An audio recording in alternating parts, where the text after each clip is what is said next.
Starliner Media. Starliner Media presents Music Night at the Majestic with your host, Michael Boswell. Brought to you by... Coordinating information on multiple signs and displays can be a big hassle. SDD presents Kiwi Sign, a digital signage controller that is not only easy to use, but cost effective. Imagine being able to control all your digital signage from one easy dashboard, whether from your phone, tablet, or computer, to anywhere in the world. It even works with your existing signs and displays. SDD-US.com, SDD-US.com.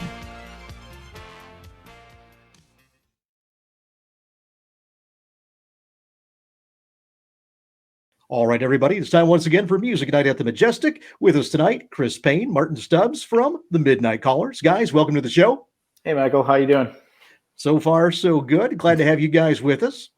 You know, I hear from a lot of people saying that they miss bare bones rock and roll, bar band, pub rock stuff, what have you.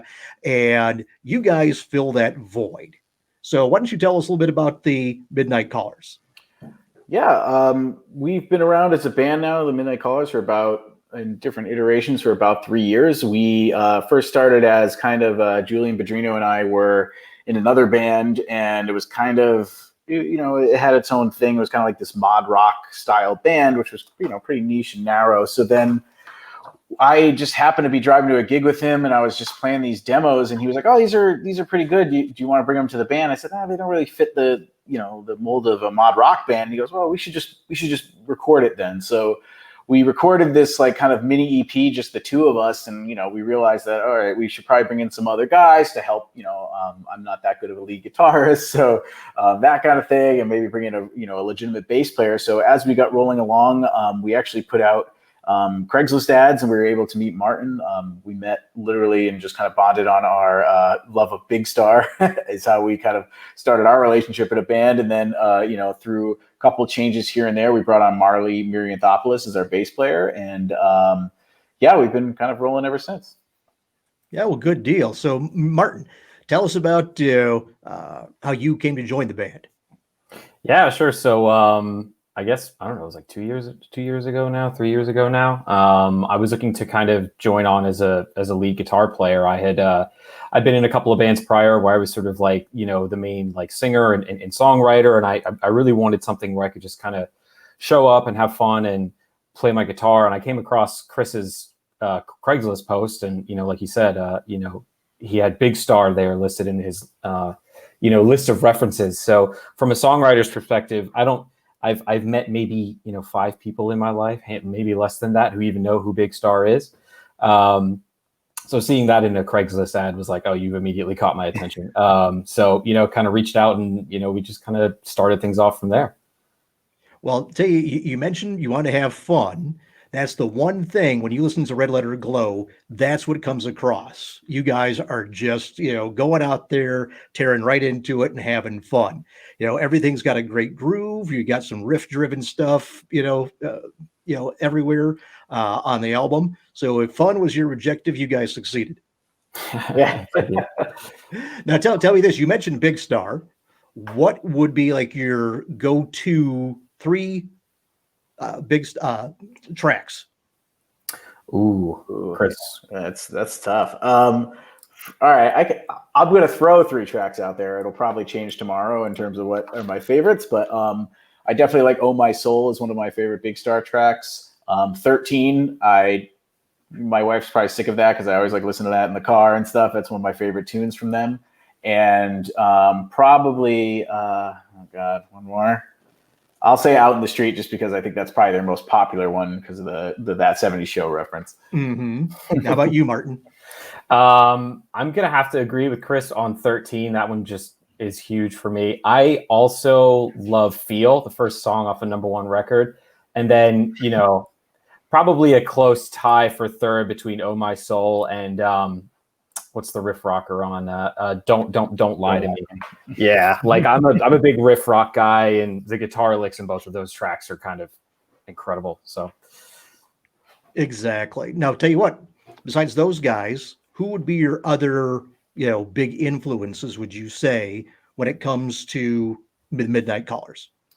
Well, what's good is that we have a lot of similar influences, but then we also have a lot of different influences. So I can go first. That I'll kick the obvious one right out of the way now. The Beatles. I mean, obviously I don't think you'd be in a rock band now if you don't like the Beatles and are somewhat influenced by them. So I'll push them to the side for now. But for me personally, like songwriting wise, I mean, I'm a big Tom Petty fan. I was just listening to the Wildflowers release, and it's amazing. So he's definitely up there for me, as well as Cheap Trick is like is probably, Beatles, Tom Petty, Cheap Trick are my top three that I'm listening to almost constantly.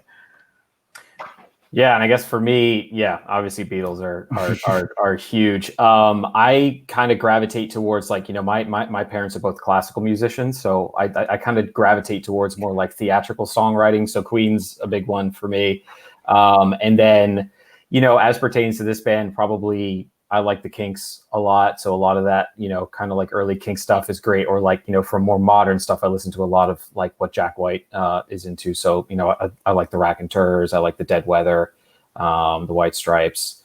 But, we have the advantage we have the advantage being our age of having the whole kind of cornucopia, if you will, of great music of the 20th and now into the 21st century to kind of reference and enjoy when we're writing newer stuff. Yeah, sometimes I've been joking that it's like I've been calling it millennial rock for us, because you'd be on the bus on the way to school, and you hit shuffle on the iPod, which was pretty rare and exclusive to our generation, and you'd hear, like Martin said, like a Raconteur song followed by Queen, and then all of a sudden I'm listening to an Elvis tune or something. So I think that plethora of influence just kind of seeped right into our music for sure. Well, I'll tell you, one of the things that I like about Red Letter Glow is the fact that when you hear it, you can hear your influences, on it, but you're doing your own thing. It's not like, okay, you know what? Let's take the riff from song A and the melody from song B from this other act, and we'll just kind of, put it together and come up with something. So you can hear it. So it's almost like comfort food, if you will, to where you hear it and it feels like it, but you don't. So it's nice and fresh. Oh, that's great. Yeah, I think that we really, we would always be listening to something while we were writing this together. I mean, really, I can remember for specific instance, like Martin and I sat down, I was listening to a lot of Dawes, which is a great band. New album 2 just came out. It's really good. But I was listening to a lot of them, and I played Martin a track, and he was just kind of like, all right, well, let's just write that. And so we didn't go in there being like, okay, what key is it in, and what's the riff, and how can we play around with it? We just kind of had that mood and that vibe of the Dawes song we were listening to, and just tried to write it. So it kind of came, again, filtered through us into what we would call our own now. Yeah. Yeah. Tell me this: when you guys are writing songs, do you start with a groove? Do you start with a riff? Do you start with a lyric, or does it just really kind of all depend? Yeah, that's a good one. I mean, for me personally, Chris is more of the lyricist than I am. Usually for me, the some combination of a cool riff plus a melody will come first. And I always write like I cannot write good choruses to save my life. So that's like the thing that I like, always dread writing. But for me, it's always that like intro riff or that feel or that vibe or like a groove plus like a verse and some sort of verse melody. And then I'll always kick it over to Chris and be like, hey, I need a chorus on this. Help. Your turn. Yeah. Yeah. And then, I mean, for me, it's kind of the same a little bit. It might be more of a chorus or a hook sticks in my head, and then I kind of build out the story from there. And based on the chorus, it'll kind of tell me what the chords and melody have to be for the verse. But similar thing where usually for me, especially, I'm pretty straight ahead in my writing, like not a lot of funky chords going on. So then I kick it to Martin for more of the musical side of things, where I'm like, okay, here's a song. I don't know what to do for a bridge, and it needs a bridge, so take it away. So we kind of always are kind of punting ideas back and forth based on what we need. Well, it's good that you guys can collaborate, and you've got, opposite fortes, if you will, so balance each other out. Now, the album opens with 41 Miles to Roscoe, which was just recently named coolest song in the world on Little Steven's Underground Garage. Tell me when did you find out that you had received that honor? Yeah, we received that honor maybe like a week prior to them, officially announcing it, which was weird because you want to tell everybody and your mother that you're going to be coolest song of the world, but you have to shut up. But yeah, we found out the head of our label, Marty Scott, the head of Gem Records. He emailed us and he just wrote in huge caps in the subject line, "Really big news," and the email literally just said, "Call me."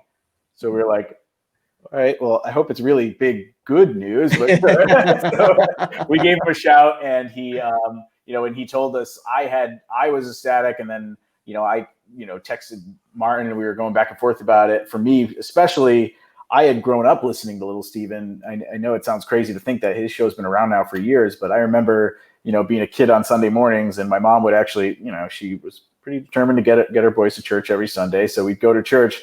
But my dad and I would just kind of be sitting there waiting for the pastor to kind of finish up so we could scurry to the car and catch like the last hour and a half of Steven's show. So to kind of go from that to now being at the time being the coolest song in the world a few weeks back, like it's just a really cool feeling. Yeah, I would think. How about you, Martin? Yeah, it was funny when I heard, I feel like it was in the middle of the workday or something. I was like, oh, cool. Like that sounds like, Marty's excited and Chris knows what's up. Like that sounds like a really cool placement. And I was just like Googling it later. I was like, wait, like the guy from Springsteen, like Springsteen's guitar player, like that's Little Steven. And I was like, oh shit, excuse me. I was like, oh my God, this is awesome.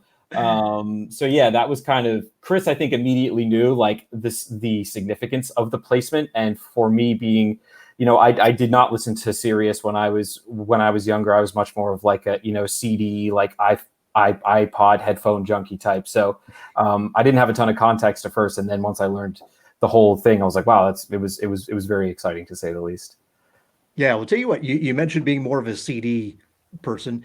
Are you guys collectors of either CDs or albums? For vinyl, yes. Yeah. I don't necessarily collect CDs. I don't even have a CD player anymore. So okay. It's kind of funny. Like Marty will give us like cool releases from some of our like label artists, and he'll be like, "Here, Martin, check it out. Like I saved this for him." Like, Marty, I don't have a way of playing this. Like my computer doesn't have a CD player. I just got a car like earlier in the year. They don't make new cars new cars don't have CD players in them. Like I got vinyl. You got new records. So it's kind of funny how we've skipped a generation of digital medium there. Yeah. How about you, Chris? Yeah, I'd say medium vinyl collector. I kind of just buy what I like and I keep it there. I don't need to have something, But yeah, I do have a CD player in my car, so that's good. So when Marty does give us stuff, or even our album is on CD, so that was nice to actually listen to the whole thing front to back. I had to just kind of sit in the car like a weirdo in the parking lot and just listen to the album. But yeah, I like old vinyl, new vinyl. I mean, now especially like Martin said, it really, if a band comes out with a new album, I'm usually just gonna go straight for the vinyl and order it there. And then if I really need it on the go, I'm a millennial, so Spotify is my answer to that. Yeah, we're our own worst enemies. Exactly. Well, tell me this. If we were to, what would you consider like the crown jewel of your vinyl collection? Ooh, that's a good question. I'm gonna go with "Goodbye Yellow Brick Road," Elton John. That I mean, I kind of have all of. I have Dark Side of the Moon. I have all the Beatles stuff. I have all of my favorite records for the most part on vinyl. But Goodbye Yellow Brick Road is just this, I don't know, the way that they mixed it for vinyl. It's just this whole, like, it's this saga that you listen to. And that was a big album for me when I was a kid too. My parents are big Elton John fans. So what's your favorite track on that album? Well, when I was younger, it used to be Funeral for a Friend. I just love the way it opens. But I have what's the one? It's like All the Young Girls Love Alice. The one that's kind of towards the second half of the record. I don't know if that's the actual name of the song, but that's the line in the chorus. So yeah, I know what you're talking about. All these years later, and hate to admit it, but I was, able to buy Yellow Brick Road when it came out. So I got a couple of years on YouTube. But all these years later, that's still my favorite track on that album. It's that guitar riff as soon as that song comes in, especially for me, like as a guitar player. Like Chris and I talk a lot about like what we envisioned this band being, and I think there was something very special about what a lot of those rock and roll songwriters were able to do in the 70s, like Bowie and Elton John and Mark Bolan from T-Rex, where they could create this record that wasn't like one lane, right? Like you could get a little bit of ballad on there, you could get some pop stuff. Queen, I guess, would be the same example. So that one comes up a lot for me, is like it's so much variation going on that record, and all of it feels aesthetically cohesive. For us, that's kind of like a huge, like, I want to do that. Like we want to make our Goodbye Yellow Brick Road. Well, I think you mentioning it sounding cohesive, that's one of the keys to it. There's some albums that they've got, great songs, but if you listen to it in its entirety, the songs don't flow as well as what they could. And that was one of the things, many years ago back. Of course, now you just do it with playlists. So you buy an album, you don't like the songs, the order they're in, you put them in the order that you want to hear them. And, sometimes they come perfectly, from the get-go. Other times you got to move them around to get them to where it's, like you say, it sounds like a cohesive musical journey that you're going on with it. But the artists that you named, you didn't have to move them around. I mean, it just flowed one from the next, and it all just made sense. Right. I feel like the best order sometimes, like when you see some of these albums, is when you hear one song from the album, and in your head you're expecting the next one. You know exactly what that track is. I think that's when an album's been sequenced just perfectly, where it's like you hear one song and you're like waiting for the next one, and maybe it's on shuffle, so you don't hear it. So I think that's where sequencing comes into play, where you've dialed it in perfectly. Right. You mentioned shuffle. It's like if you forget that your phone is set for shuffle, and you're used to songs coming in a certain order, and then when it's different, it's so jarring. It's like the backside of Abbey Road. Whenever that's on shuffle and a song comes up, you're waiting. Yeah. You're like, Then you take it off shuffle and go back and listen to the backside. Exactly. You got to start over. Exactly. If it's not the proper order, you just can't do it. It's like music OCD. Yeah. Exactly.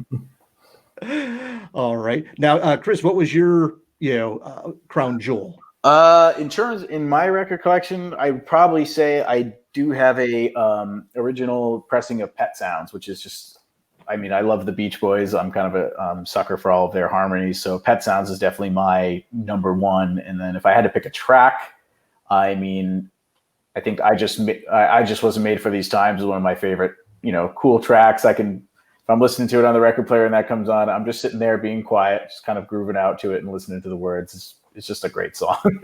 Yeah, the whole album, it's incredible. And when you know the backstory of it, with how it, I think it was Rubber Soul influenced that, and then that influenced Sgt. Pepper. It just makes it all better, and you more. Yeah, the rivalry, friendly rivalry, if you will, that the Beach Boys and the Beatles had. I don't know if there's really another example of two bands that really pushed each other as much as what they did. Right. And at the time, Brian didn't get a lot of credit for all the things, the advancement that, he did in the sound of the Beach Boys, because when you look at going from Surfing USA to Pet Sounds, that's not a big gap of time right there. No, it's like only 3 years or something. Yeah. So when you look at the the growth, both composing, production, all that, it's pretty amazing. Yeah, and the amazing part is he had that in his head. That's the part where whenever I'm listening to that album, I'm like, how did that come from just one guy's head? Yes, exactly. It's like the God only knows. There's a really good orchestral version of that, and when you listen to it, I actually put it in the in a mix of other classical songs just to see if anybody would pick up on the fact that it wasn't a classical song, and it sailed right through, and it was, fit in so well, nobody even noticed. Yeah, he's a modern day Mozart.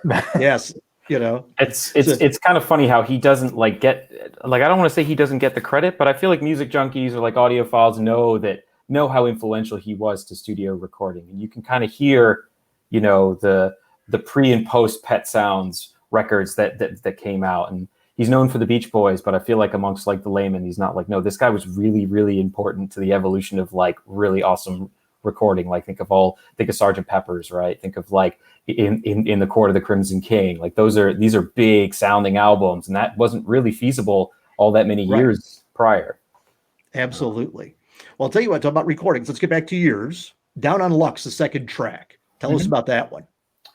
Down on Luck, that one, God, how did that come about? That one, that was actually, we were playing Julie and I would be playing like kind of a covers gig at a bar, actually, in Midtown Manhattan for a while.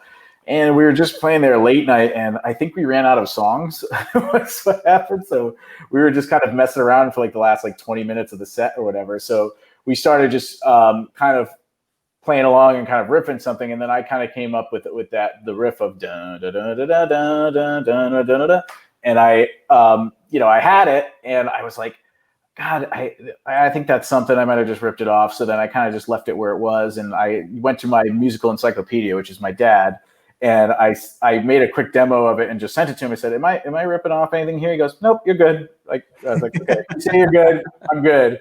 So sent it to him, and then we had it for ages, even before I met Martin. And then when Martin came in, he helped kind of finalize it and finish it off in terms of instrumentation. And I had no idea what to do for a guitar solo, and that's usually what I do is I just send it to Martin, and then he fixes the solo sections for me.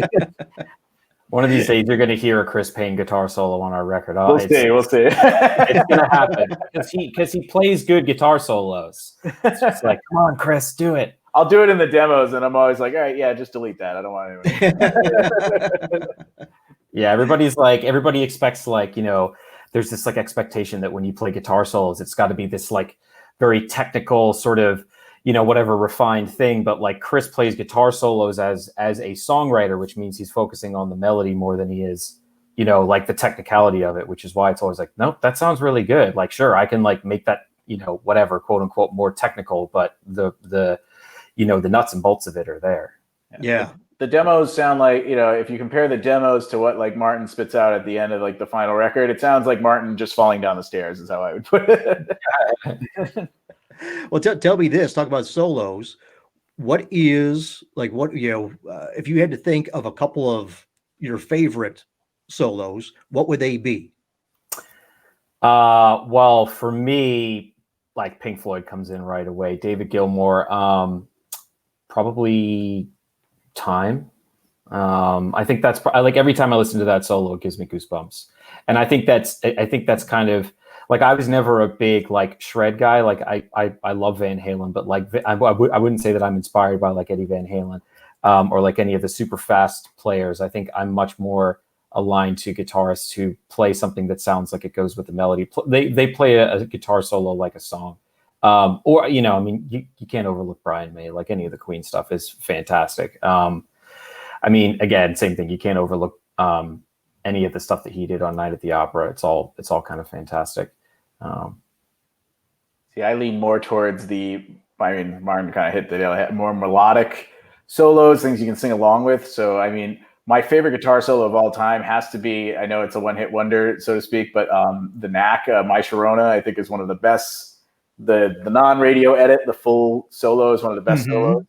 I think in power pop music overall, hands down, I'll give it to Bert Navera on that one. And then another good soloist who doesn't get a lot of credit, because again, it was a gimmick in the 70s, was really, if you listen to some of Ace Frehley solos in Kiss, like Detroit Rock City just comes to my mind. Like I remember being a kid hearing that, and like it's one of those solos that you can sing along to so easily. You can just remember it. So I always kind of lean more to those melodic soloists.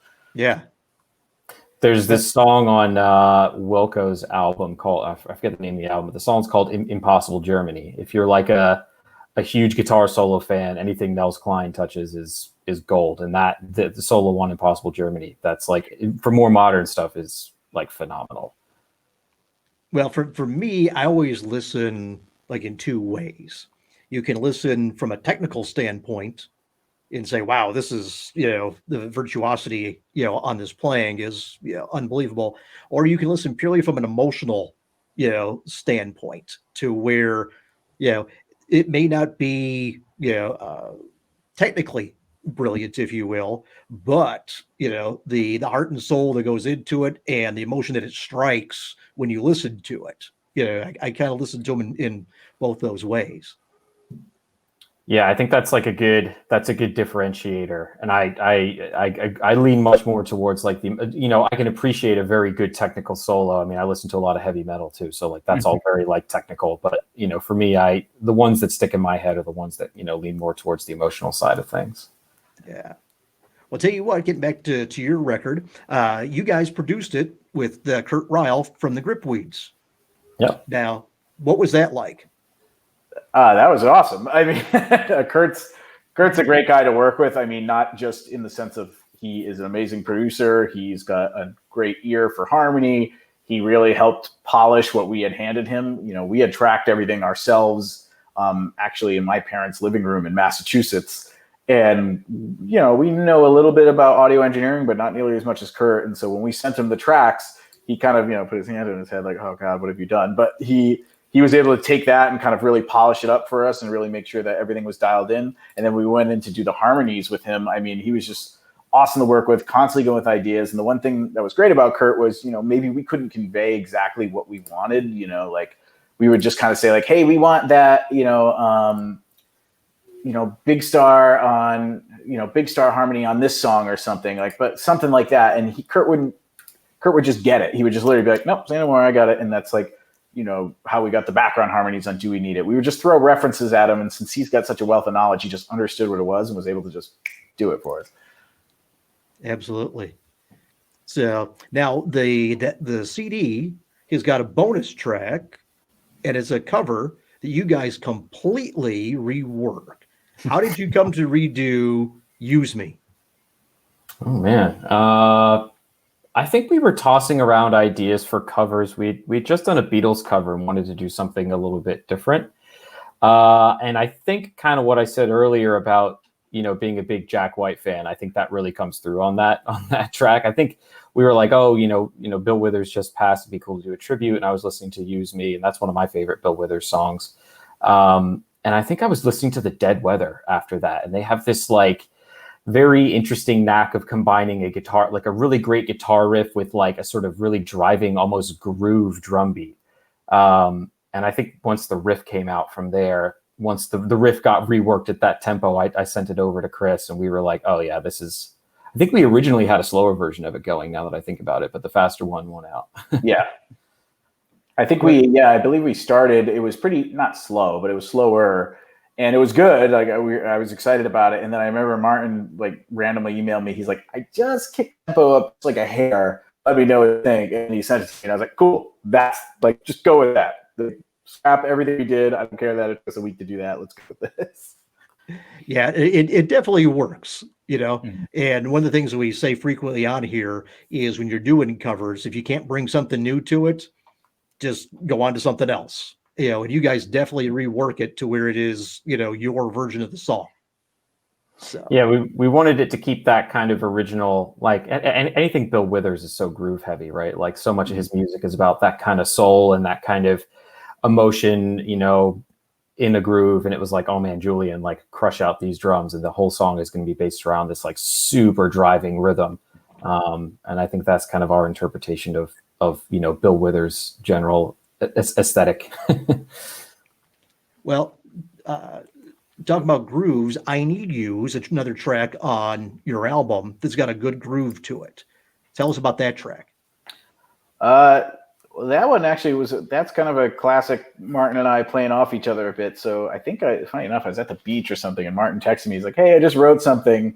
And he sent me kind of like Martin, correct me if I'm right. It was like very like slow and like a little more melodramatic. Like it was like halftime of what it ended up being. It was a ballad for sure. Yeah, it was like a ballad. It had the melody in it, and like he was just kind of mumbling things. And when I heard it, I was just like, yeah, this could be cool if we just kind of just sped it up. Like I think it could have like a good pop and beat to it. So I don't know if like you sped it up for me or I did or something, but we made the demo of it and it was really good. It was kind of more like, like straightforward. And then Martin came up with the kind of the guitar lines for it and everything. And it just kind of fell into place from there. But that was kind of a nice way. And I'm pretty sure I didn't have words for that. We started playing it live and I still didn't have words for it. So I'm sure if you find video, like if there's like early videos of us, I'm mumbling the entire time. And then slowly we figured out the words from there. Well, tell me this. You mentioned videos of you guys. If viewers go to YouTube, what songs of the Midnight Callers will they find?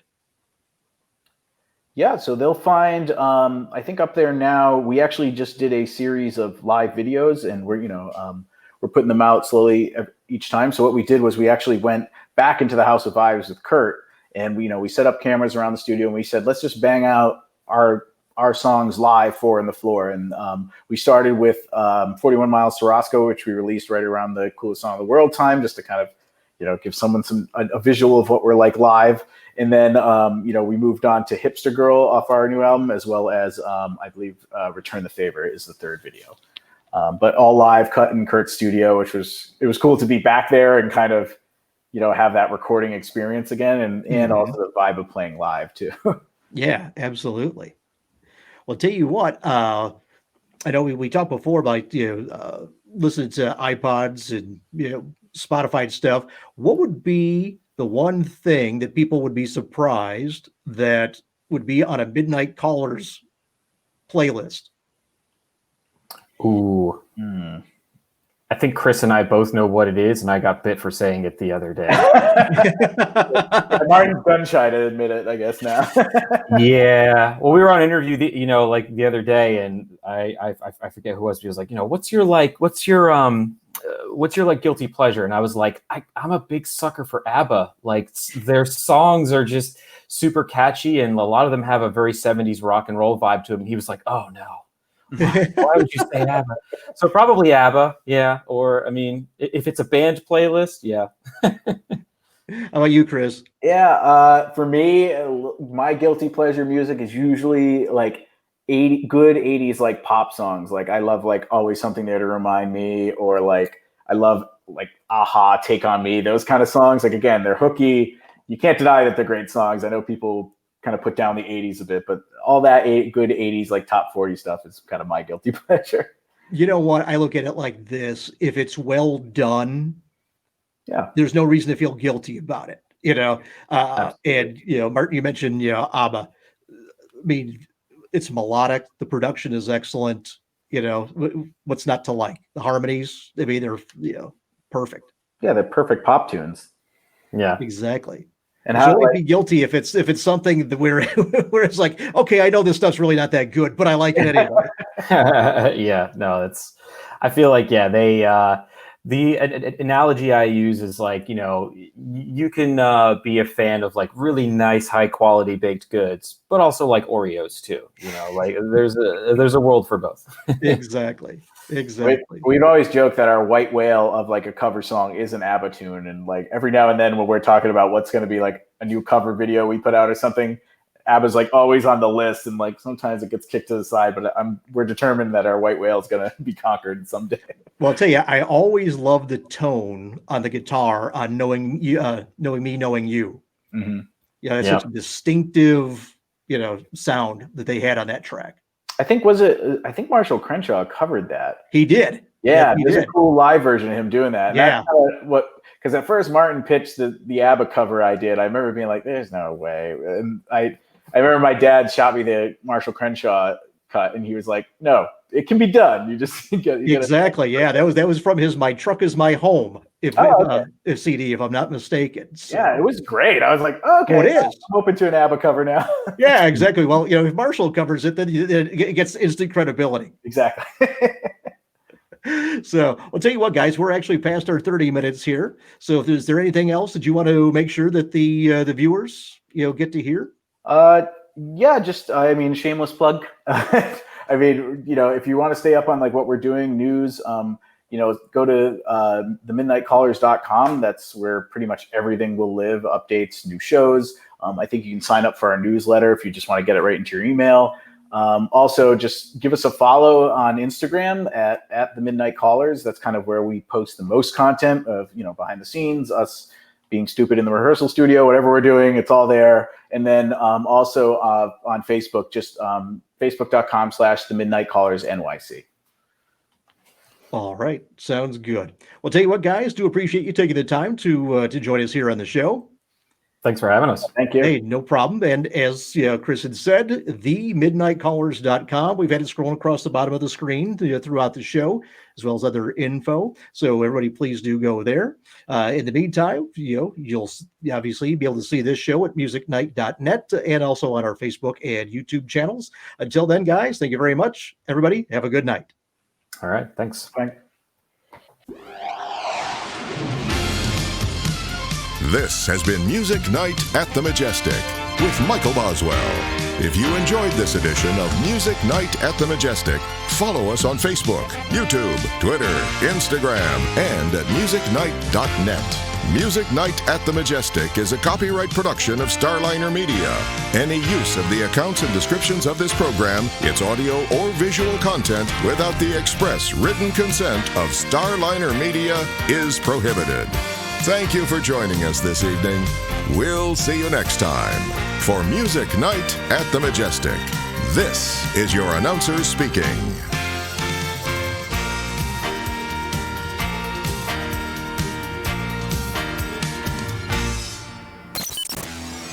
Starliner Media.